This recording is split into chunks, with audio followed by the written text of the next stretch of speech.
அனைவருக்கும் வணக்கம். இன்னைக்கு நான் உங்களுக்கு ஒரு அழகான கதை சொல்ல போறேன்.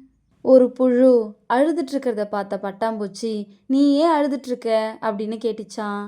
அதுக்கு அந்த புழு, "நான் சாக போறேன். என்னை எல்லாரும் அருவருப்பா பார்க்குறாங்க. என்னை எல்லாரும் அசிங்கப்படுத்துற மாதிரி தான் பேசுறாங்க. அதனால எனக்கு ரொம்ப கஷ்டமா இருக்கு. இவங்க பேசுறத கேட்டு உயிர் வாழறத விட சாகறதே மேல்னு தோணுது. அதான் சாகலான்னு முடிவு பண்ணிட்டேன்" அப்படின்னு அழுதுகிட்டே சொல்லுச்சான். இதை கேட்ட பட்டாம்பூச்சி, "நானும் சின்ன வயசுல உன்ன மாதிரி ஒரு புழுவா தான் இருந்தேன். புழுவா இருக்கும்போது என்னையும் எல்லாரும் அசிங்கப்படுத்தியிருக்காங்க. மற்றவங்க என்னை கஷ்டப்படுத்துறாங்களேன்னு நானும் உன்ன மாதிரி சாகணும்னு முடிவு எடுத்திருந்தேன்னா இன்னைக்கு நான் ஒரு பட்டாம்பூச்சியா இருக்கிற விஷயம் எனக்கு தெரியாமலே போயிருக்கும்.